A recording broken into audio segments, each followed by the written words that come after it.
अगर बाबा साहब को सदन में पहुंचने से रोका, नेहरू जी ने बाबा साहब के खिलाफ प्रचार किया, तो क्या ये अधिकार भाजपा का भी है? क्या कांग्रेस वाले से बदला दिलवा रहे हैं? क्या अमित शाह भी गाली देंगे बाबा साहब को? हम बता देना चाहते हैं कि हम लोग भीम आर्मी वाले हैं, हमारा झंडा और डंडा दोनों मजबूत है।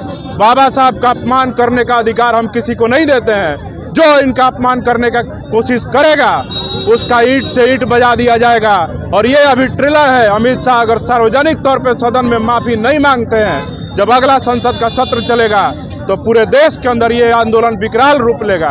और बिहार विधानसभा चुनाव में आएंगे ना प्रचार करने, मैं दावे के साथ कहता हूँ आप सबके चैनल के माध्यम से कि बिहार के 243 विधानसभा सीटों पे अमित शाह, नरेंद्र मोदी और भाजपा के तमाम जो छोटे बड़े नेता हैं, बाबा साहब का अपमान करने के लिए उनको माफी मांगते मांगते थक जाएंगे।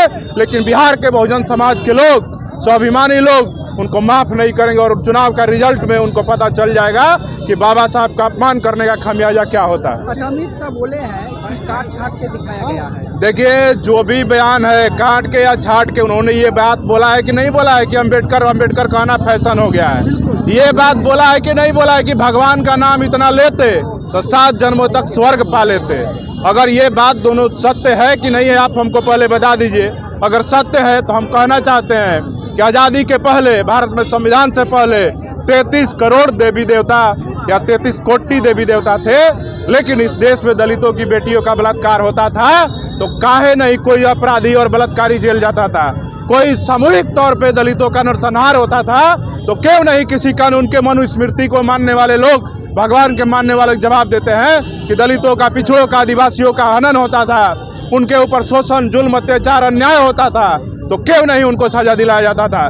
जब इस देश में स्वर्ग था, भगवान थे, तो तमाम घटनाएं हो रही थी। अब संविधान हो गया है तो जो भगवान वाले हैं, भगवान वाले को भी संविधान ने ही न्याय देने का काम किया है। उदाहरण देख लीजिए, जब राम मंदिर नहीं बन रहा था देश में, इसी संविधान का प्रयोग करके सुप्रीम कोर्ट के न्यायाधीशों ने राम मंदिर बनाने का भी अधिकार दिया।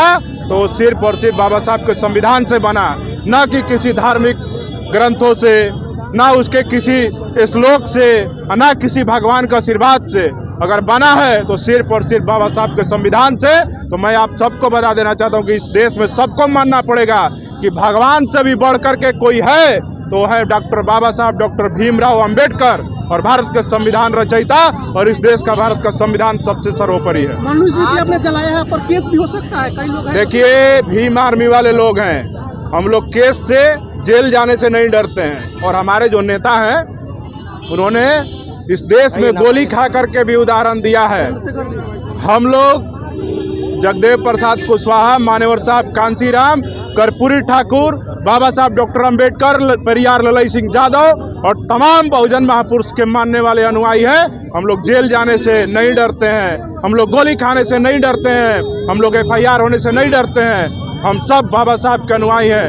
हम लोग संविधान को मानते हैं और संवैधानिक तरीके से जो काम बाबा साहब ने 1927 में किया वही आज भीम आर्मी बिहार के द्वारा आज बिहार की राजधानी पटना में किया गया है। तो जब बाबा साहब हमारे मनुस्मृति को, जो इतने बड़े विद्वान थे जिनके पास 36 डिग्रियां थी, उन्होंने मनुस्मृति को फाड़ने में और जलाने में जब संकोच नहीं किया तो हम तो उनके संतान हैं, हमको डरने की कोई आवश्यकता नहीं है। हम लोग मनुस्मृति को जलाएंगे भी, हर साल जलाएंगे और मनुस्मृति को फाड़ेंगे भी। शुक्रिया, बहुत बहुत धन्यवाद।